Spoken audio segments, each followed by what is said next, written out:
Marshall, cicerone of this guided tour through the regions of the mysterious and the macabre.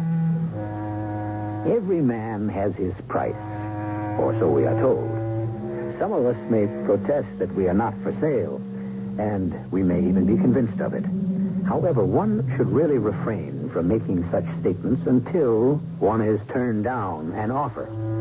The cynical view is that human beings are like the stock market. It's merely a matter of closing the distance between the bid and the ask. Is there really such a thing as an offer one cannot refuse? That's what the next hour is all about.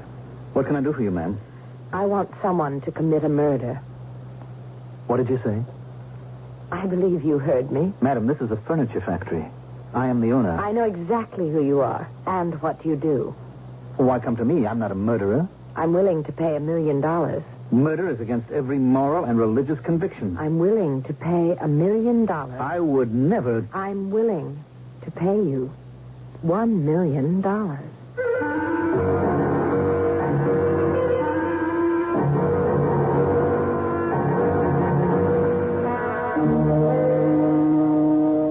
Our mystery drama, $1 Million Murder, was written especially for the Mystery Theater by Sam Dann and stars Mandel, Kramer.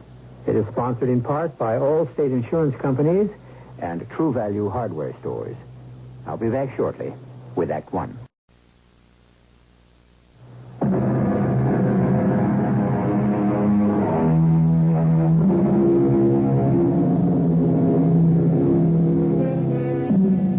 Luck, as you know, is fortune. Of course, that's good luck. On the other hand, we have bad luck. The way it works, most people average out, which brings us to the law of averages, which says that over the course of your lifetime, you can expect luck to break 50-50.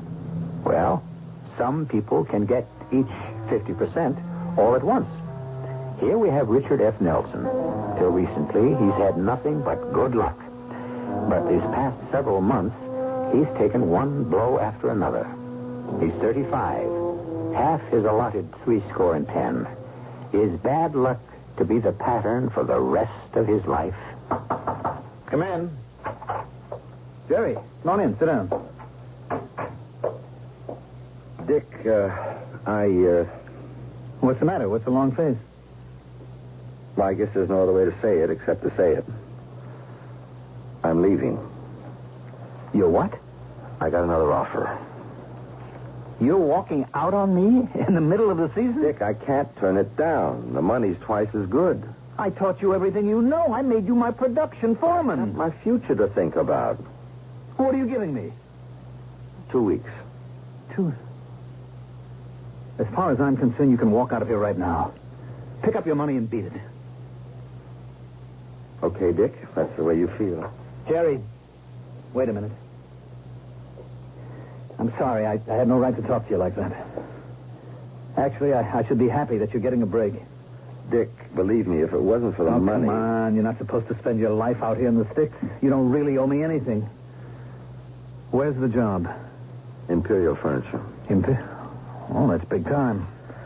I don't even know how they ever heard of me. Well, word gets around. You're a top man, Jerry. Well, I sort of felt you'd be glad for me, Dick, because that's the kind of guy you are. It's just that so many things have been going wrong lately. I guess I'm just a little off stride, that's all. Well, you know, my assistant's a pretty good man. Well, don't worry about it. We'll survive. Anyhow, good luck. Thanks, Dick. And let's have dinner one night before you go. Well, I'm going to be working overtime to the last minute. I want to leave you in good shape. Oh, by the way, that northern cherry wood I want to use for the sofa frames, it didn't come in. What do you mean didn't come in? We should have had delivery a week ago. Look, you get back to the shop. I'll handle it. Sure. Yes? Millie, get me George Cawley, please. Yes, Mr. Nelson. And I have a call from Edward Jerome of Western States Merchandisers. Will you talk to him? Will I talk to him? What do you think? Yes, sir. I have Mr. Nelson for you now, Mr. Jerome. Hello, Dick. Eddie, what's new? Dick, I'm calling to tell you that we have to cancel. What? I just got word this morning. Canceled? It's direct from the 8th floor. Eddie, we made a lot of those chairs to your particular specifications. Well, that was just part of, an informal understanding. But why, Eddie? I don't know. I guess all of a sudden classic is out and modern is in. Eddie, practically all of it is made, packed, ready to ship. Believe me, Dick, I understand. You know what I've got tied up in that order? Yeah, I know, and I'm sorry. Look, well, can't you salvage even a piece of it for me? I tried. Dick, you know I tried. But they shot me down. I'm really sorry, Dick. I'll be talking to you. Yeah, okay. I could almost believe it's a plot. What now? Yes? I have Mr. George Cawley. Oh, thanks. Go ahead, Mr. Cawley. Hi, Dick. What's on your mind? Where in blazes is my cherry wood? Oh, Well? Well, Dick, I'm sorry. What happened is there's no record of your ordering any. No, what do you mean? It's a standing order. Well, actually, it's kind of an understood order. I don't care what it is. I've been getting that shipment every month for over a year. Look, here's what happened. My oldest got his master's in business administration, and he's come in with me, and he set up procedures. George, all I want is the And cherry nothing wood. can get shipped unless there's a written order. And the shipping clerk must have forgotten to tell it. Dick, I'm really embarrassed. Well, look, forget it. How quickly can you load a truck and get it out here? Well, that's the problem, Dick. I don't think I've got 10 feet left in the warehouse. George, I have to fill a special order for a New York chain. I'm sorry. It was a terrible misunderstanding, but I'll make sure you're taken care of next month. Next month? I have to wait 30 days? Well, I hope it's only 30 days. You know how scarce that stuff is getting. All right. Thanks, Dick. For what? Well, for being so understanding. The average guy would have flipped his lid. Sure. Goodbye, George. Yes, Mr. Nelson. Millie, for the rest of the day, I don't want to hear any bad news. You understand? Please, Mr. Nelson, it isn't my fault. I'm going to the club for lunch. What could happen to me there?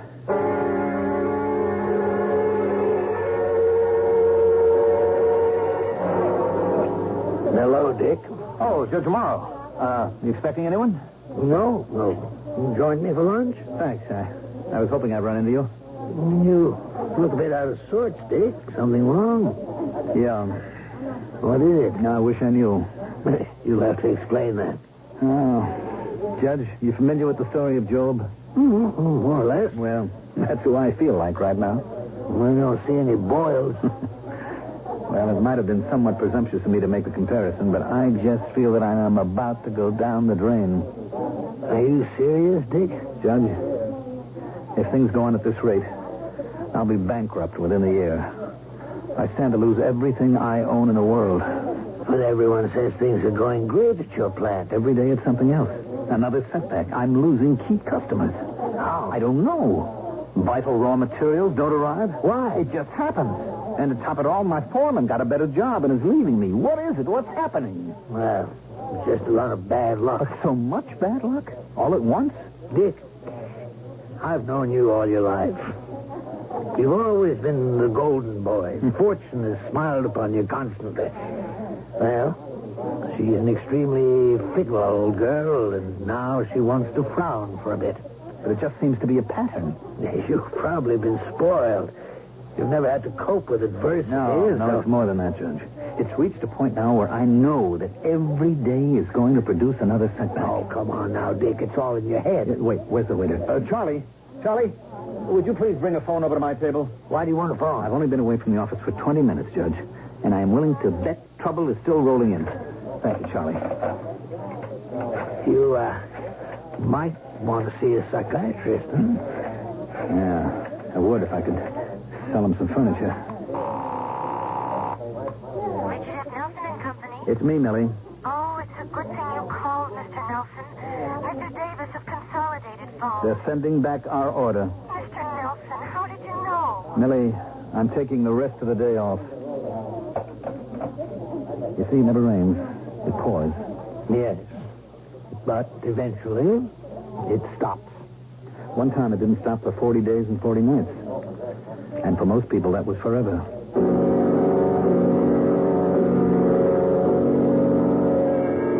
You don't don't have to let Jerry Lyons go, according to the union contract. I know. I can keep him for a full year on a technicality, but what's the good of it? He'd be unhappy. And why did you let George Coley off the hook? Dorothy, what was there I could do? You know what probably happened. Somebody needed that wood badly, offered him a higher price. Oh, come on, George Coley isn't that kind of a guy. You're not that kind of a guy. And so you want to believe the best about everyone else. And Eddie Jerome? Maybe the time has come to reach a certain understanding with Eddie. What are you talking about?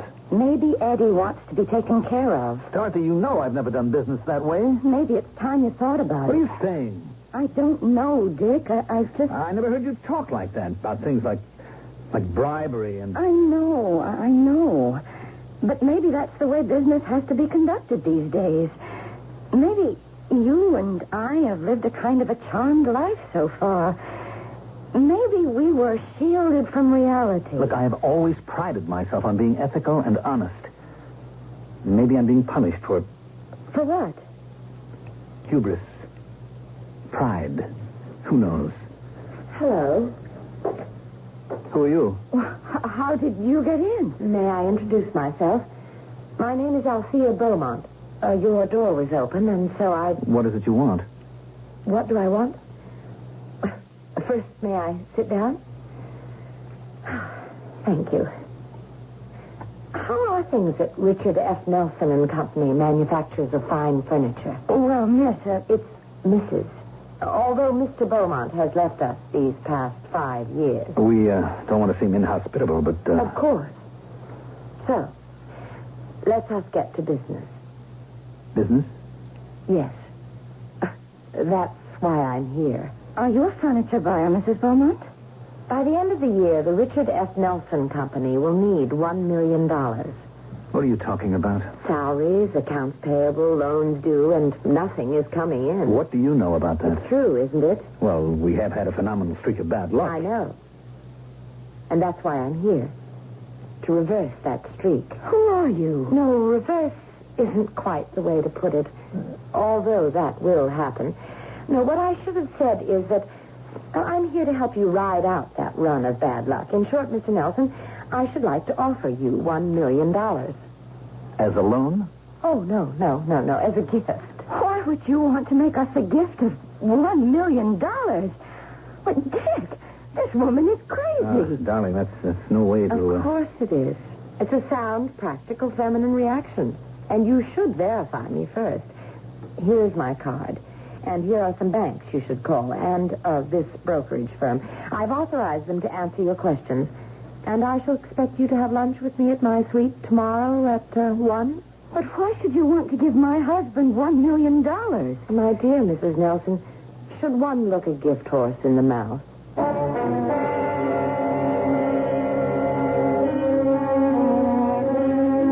There are two schools of thought on that subject. People like St. Jerome and Miguel Cervantes said no. On the other hand, had the men of ancient Troy been more scrupulous in the inspection of their gift horse, the Greeks would have lost the Trojan War. But who is this Mrs. Althea Beaumont who intends to offer $1 million to a complete stranger and for no apparent reason? We'll know more when I return in just a few moments with Act 2.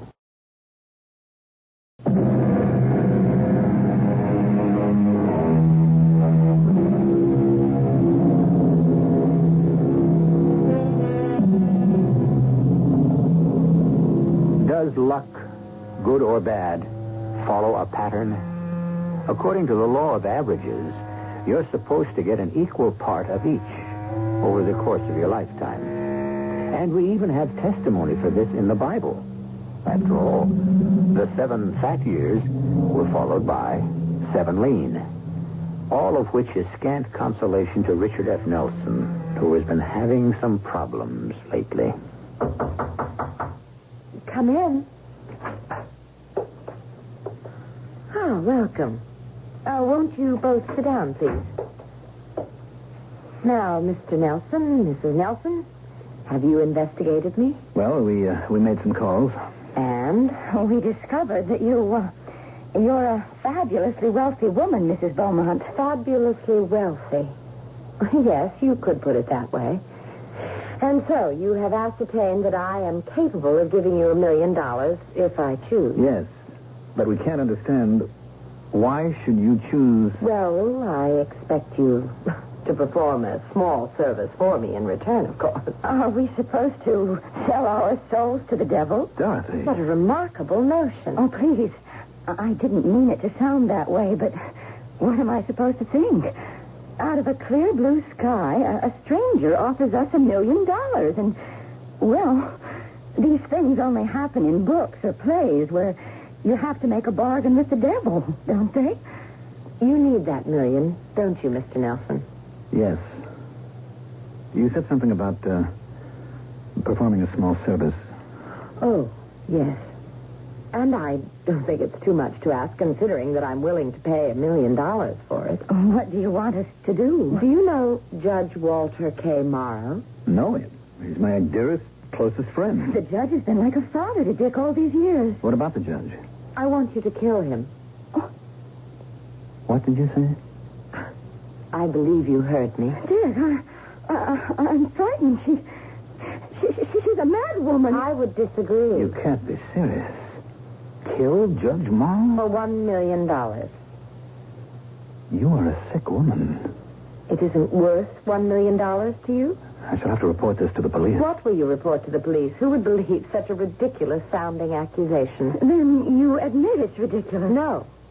I only said it sounds ridiculous. I don't believe we have anything further to discuss. I agree. We have discussed enough for one day. Sleep on it. Mrs. Beaumont, you are an evil, vicious woman. You may feel differently tomorrow. About murder? Never. You know where to find me. I'm sorry, Dick. We can't afford you anymore. I counted on that order. The merchandise is just too expensive. But it's highest quality. It's the best workmanship, the raw materials. I know, but we can't sell it. Maybe the public doesn't appreciate it. Look, isn't there any way that we can do some business this year? Well, you'd have to give us a better price. How much better? Say, 30% better. 30%? How can I do 30% better? Cut corners. Cut corners? Take out the quality? Our customers don't understand quality. Therefore, we don't demand it. And so you don't have to put it in. I wouldn't know how to do business that way. I understand your problem. But you have to understand my problem. Yes, look, let me think about it. Maybe I can figure something out. I sure hope so. Goodbye. It won't work. What? You can't compete with the cutthroats. How did you get in here? You didn't come to see me. I have nothing to see you about. So I decided to make it easier for you. I came to your office. Tell me, why do you want Judge Morrow murdered? I don't like him. And for that reason? I can afford to indulge my emotions. Well, why offer me $1 million to do it? Surely you could hire some gangster to do it for a lot less money. It has to do with what you were just talking about on the phone. Quality. Quality? Yes. Because this murder would be meaningless if it didn't have a certain quality. I don't know who you are. I don't know what your motive is. Ah, Richard. Richard. Don't I look familiar? No, I can't say that I ever... Look closely, Richard. You don't recognize me? I don't seem to. How many people have ever called you Richard? And how many girls have you ever known who were called Althea? You've blocked it, and her, completely from your mind, haven't you? Althea? To Althea from Prison by Richard Lovelace. Stone walls do not a prison make, nor iron bars a cage. Minds innocent and quiet, take that for a hermitage. Good Lord. If I have freedom in my love and in my soul, am free, angels alone that soar above enjoy such liberty. It's Althea. What a coincidence. Your name was Richard and my name was Althea, and we pretended that you were that poet, that wonderful 17th century poet. How old were we? Althea. Just 18. You can't be Althea. You were the wealthy college boy, and I only a townie who worked at the coffee shop. Oh, how I loved you, Richard. You were so different from every boy I'd ever known. Please, Althea. You introduced me to art, music, poetry, and now you don't even remember. I do. I remember. Do you remember the day that I told you Althea, that don't. I loved you so much, Richard? I loved you Please. so much. Let me refresh your memory. No, Althea, please. We were walking in the woods, and we came to our favorite spot. Althea, darling. Tell me you love me, Richard. Oh, tell me. I love you. Richard, What's the matter, darling? What is it? well, Something wrong? I guess it all depends on the way you look at it. You're acting so mysterious. I suppose I am.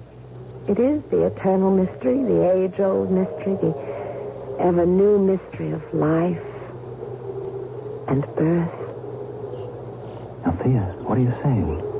I'm saying that you and I are going to... Althea. Are you sorry, Richard? Sorry. Oh, my darling. Darling, I'm so happy. Are you sure? Yes. Well, we'll have to get married. Oh, Richard. You're the only girl I've ever loved, Althea. We're going to be married sooner or later. Okay. Sooner is greater.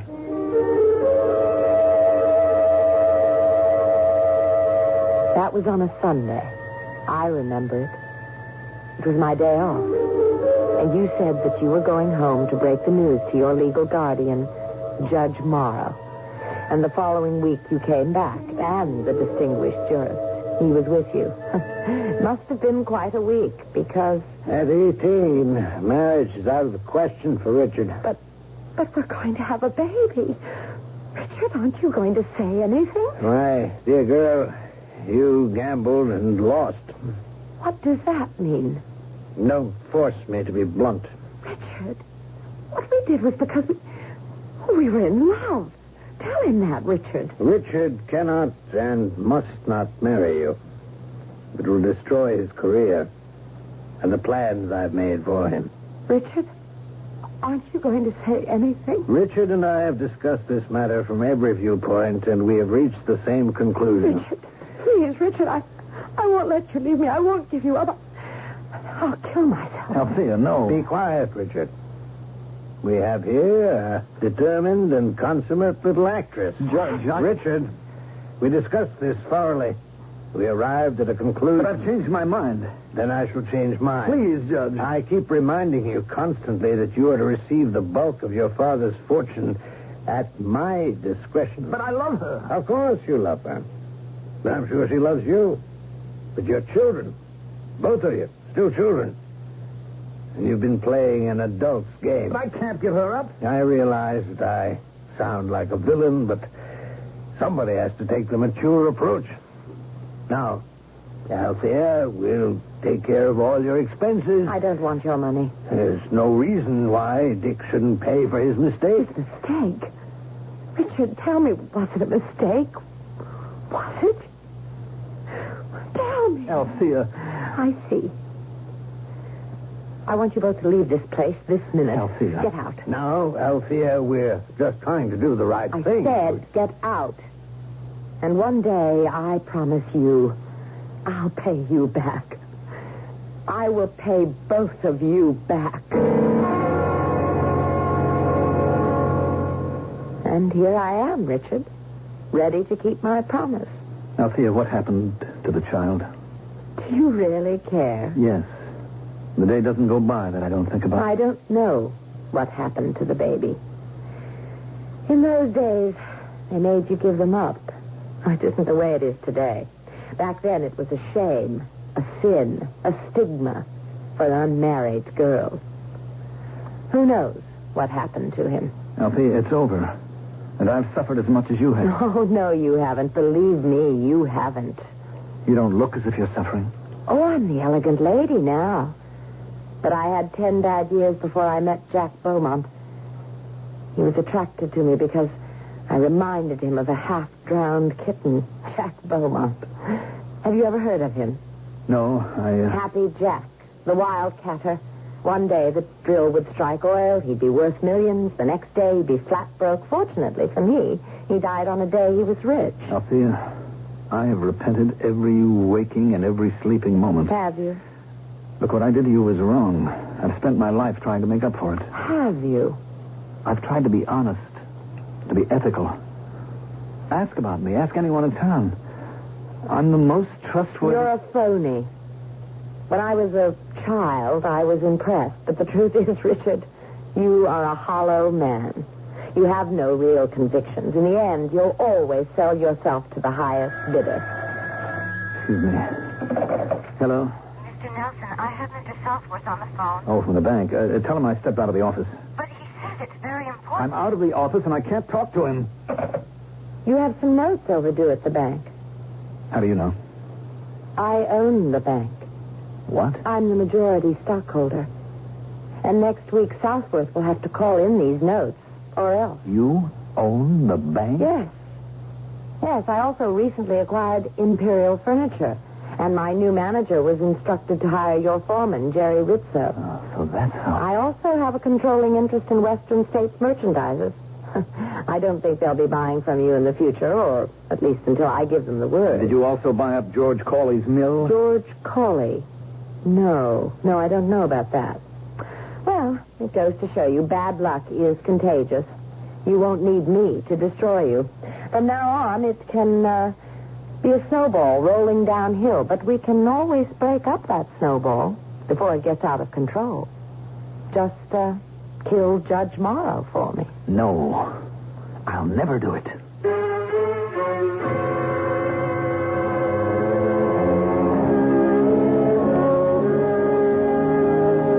Never, as we all know, is a long, long time. Actually, it's the same as forever.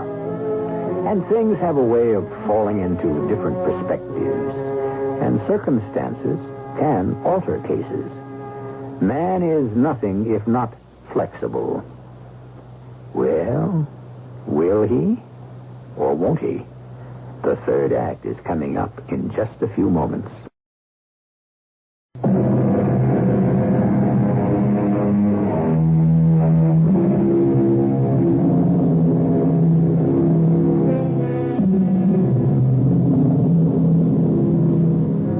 We talk about morality. But what is morality? It comes from the Latin mores, which means custom. In other words, what the majority believes is moral. Now, if we are having this searching analysis of morality, it's only because Mr. Richard F. Nelson is undergoing the same process.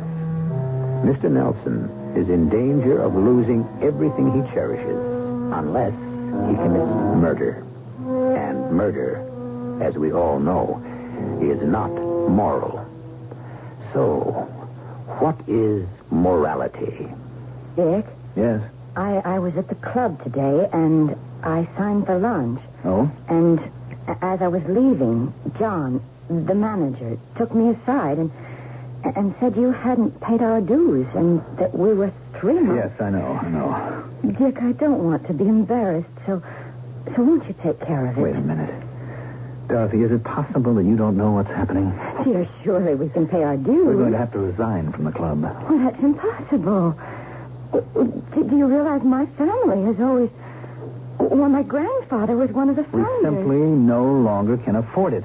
What am I going to say to people? I don't know, and I don't care. Well, that's no way to talk to me. Look, you're going to have to sign this paper for me. Why? I'm taking a second mortgage on the house, and I need your signature. But this is really my house. Dorothy, I have a note coming due at the bank. Daddy gave it to us for a wedding present, but he really meant for me to have My it. darling, we are facing bankruptcy. I don't understand. This Althea Beaumont woman is out to destroy us. So why? What have you ever done to her? Nothing. Now, look, I can make it, despite everything, with the mortgage on the house so we can pawn some of your jewelry. But... We have no choice, darling. Just a minute. Hello, Dick. Mind if I come in? Well, Judge, of course. Well, how about joining us for dinner? Judge, how good to see you. Oh, I'm on my way up to the country to spend a little time by myself in the cabin. Are you all right? Well, you know how it is. You get to be my age, and any day can mightn't be your last. Oh, Judge, you mustn't talk like that. Well, anyhow, I thought I'd drop in and let you know the bridge game for tomorrow night has to be canceled. Oh, that's all right. What's all this Southworth tells me? Southworth? Yes, at the bank. You seem to be running into some cash flow problems. Oh, well, we've had a few reverses, Judge. Matter of fact, I was thinking of asking you for a loan. Me? Where else can I turn? My boy, 15 years ago, I gave you all the money you were ever going to get from me. Judge, times happen to be very tough. It's tough times that bring out the best in people. That's when you develop character. But I have some unusual problems. I could do the easy thing, Dick, and give you the money, but you get out of this yourself. Now, you've got the stuff, and you'll see. You'll both thank me for it later. Seems I remember I once heard you say that before. Mm-hmm. You may have. And I was right, wasn't I? Well, goodbye. I'll probably be back for the weekend.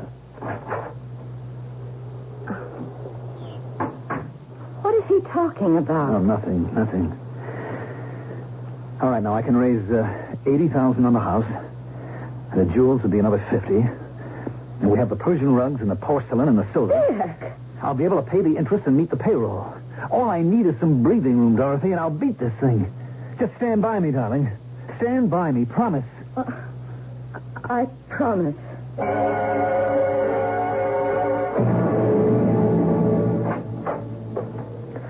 Mrs. Nelson.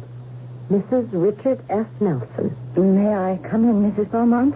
Oh, forgive me. Of course. Won't you sit down? Thank you. Why are you out to destroy us? Us? Oh, I have nothing against you, Dorothy. What have you got against my husband? That's private. Private? Yes. Has he asked you to come to his rescue? What are you talking about? Let me do you a good turn. Why would you want to do me a good turn? Especially since you are resolved to destroy my husband. Save yourself. What? The ship is sinking. Get on the lifeboat. So far, it's a rather roomy and comfortable lifeboat. I don't know what you're talking about. Travel in the same circles. Mingle. Try to meet a man of your own position. Marry again. I happen to love my husband. That's an interesting word. Happen. You happen to love Richard. By the same happenstance, you'll come to love someone else. I should know. It happened to me. Richard isn't worth it. Since you are a woman of no morality, love is foreign to your understanding. Of course. Well, here's the position. You can strip yourself clean in a vain attempt to salvage Richard's business. I have confidence in Richard. I hope so. Think it through. You won't have a penny to your name, and neither will Richard. Are you equipped for a life of poverty, Mrs. Nelson? It's a woman's duty to stand by her husband. You show promise and even progress. First you would stand by him because you love him, now because it's your duty. Yes, indeed. We are really getting somewhere.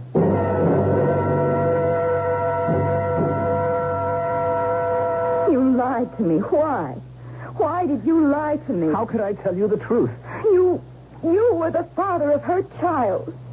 Oh, good Lord, it sounds like a melodrama. I was young, stupid. Now you're older and not much wiser. Didn't you ever make a mistake? Yes, I married you. Dorothy. I guessed wrong. I never had the courage to bring it out into the open. But now I can face it. My share of our money won't save you. Dorothy, you have to help me. I have nowhere else to go. Yes, you have. What are you saying? You know what I'm saying. Are you telling me to kill Judge Morrow? I'm only saying you have an alternative. Do you think for one moment that I would? I don't know. I just can't stand any more of this. It's impossible for me to stay with you any longer. Just as it was impossible for you to stay with her once.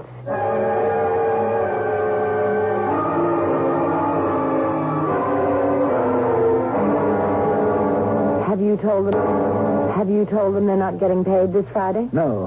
What business is it of yours? My bank holds your note. Oh, poor Richard. Actually, there can be plenty of money here by Friday and plenty of orders. You get out of here before I forget I'm a gentleman. Are you going to shoot Judge Morrow for me, Richard? I won't even dignify that with an answer. It would be different if you really had scruples, but in the end, you always do what's best for Richard. You don't know me. I made an adolescent mistake. I'm different now. Actually, the trouble is the judge. He talked you out of marrying me. What business was it of his? You married Dorothy. Did she really love you? Well, yes, in her way. But where is she now, Richard? You're in a jam. The judge could help you. Has he offered to lend you even one copper penny? I'll starve if I have to. Brave word. And I mean them. I'll get a job. Doing what? Anything. Oh, those anything jobs won't support you at the country club. I don't need the club. I won't commit murder. Southworth will have to close you down on Friday. Let him close me then and be damned. Richard F. Nelson and Company, fine furniture, the end of 4 generations. So be it. Hello? Oh, yes, Judge. I'm feeling kind of poorly. What's wrong? Well, old age, mostly, I guess. Why don't you take a run up here tomorrow and keep me company a bit? Well, Judge, I really appreciate it. All right. Good boy, Dick. Well, that was the author of all your problems. Why don't you go up there and kill him? I don't have to kill him. And I've got the last laugh on you. It looks like he's going to die soon, and he's leaving everything to me. Oh, I'm afraid he isn't. Oh, but he promised me. Did he? Barrows and Connolly are his attorneys. They also represent a company of mine. I've been able to ascertain that most of his money is going into a foundation to help needy law students. What? But He's not going to leave you anything. But why should you care? After all, you still have your integrity. Why do you want me to kill him? He deserves to die. He's an evil, meddling old man. That's not for us to judge. I know, but we do it all the time. Althea, isn't there any tenderness left? Any memory at all of the sweet times we knew when we were young? The judge will die soon anyhow. He has to. He's sick. It isn't as if you were robbing a man of full, rich life. I don't want to hear any more. Who's to know? Who's to suspect? They'll think it was some prowler, a burglar. There's no one up there. I don't even have a gun. I do. I have it ready and waiting. Althea, this is monstrous. Of course. But it's not your first. After all, you abandoned me, didn't you? How do I know I can trust you? You can trust me. How do I know? I keep my promises, don't I? Years ago, I promised I'd pay both of you back. I'm keeping it. Althea, isn't there any way... We're wasting time. Tonight is when we should do it. When we get there, I'll give you the revolver, and I'll tell you exactly what to say.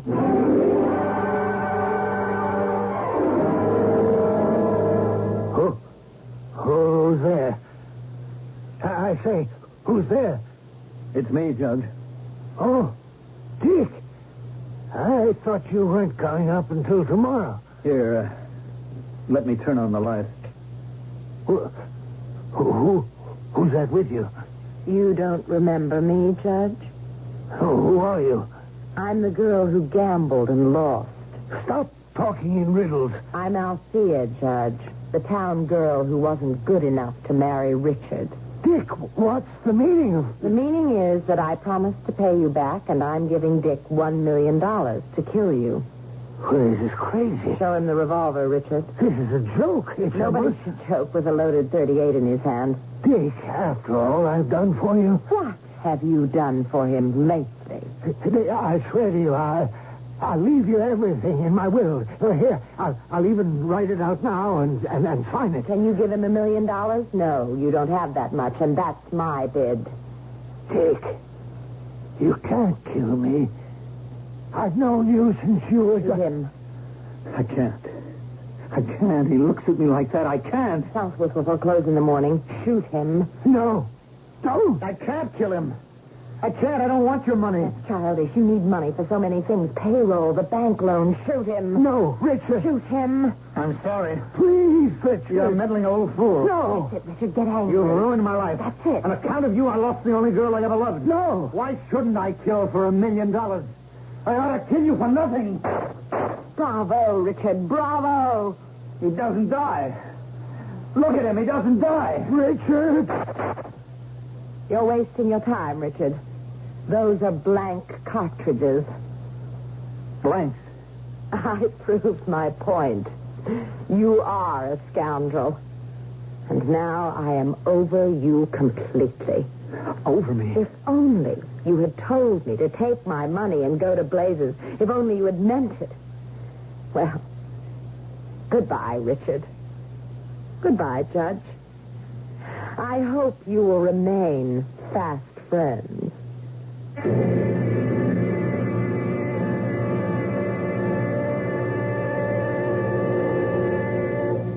No, they didn't. And Richard's wife left him, too. But you know, Althea did pay him the $1 million. After all, he kept his part of the bargain. It was she who loaded the dice. Or we should say, the gun. I'll be loading up with some information for you when I return shortly.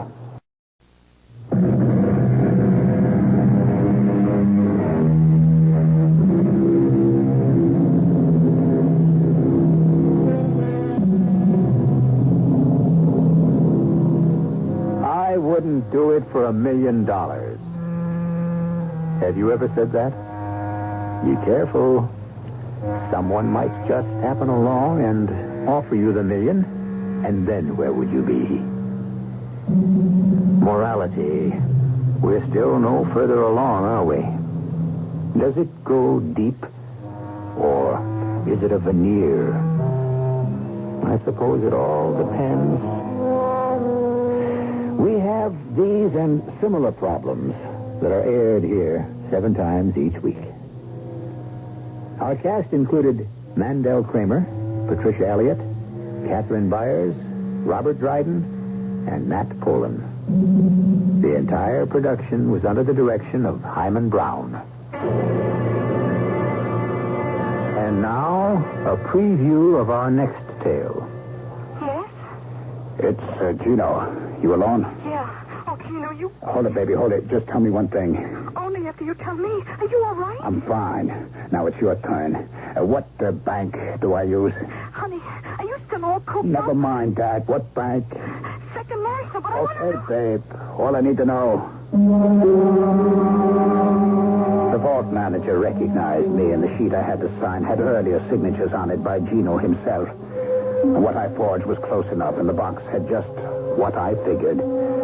I didn't stop to count the money. What was more interesting was a list of names and the whole structure of the organization. And what was most interesting after I put the box back and came out was meeting myself. Radio Mystery Theater was sponsored in part by Sign-Off, the Sinus Medicines, and Buick Motor Division. This is E.G. Marshall inviting you to return to our Mystery Theater for another adventure in the macabre. Until next time, pleasant dreams.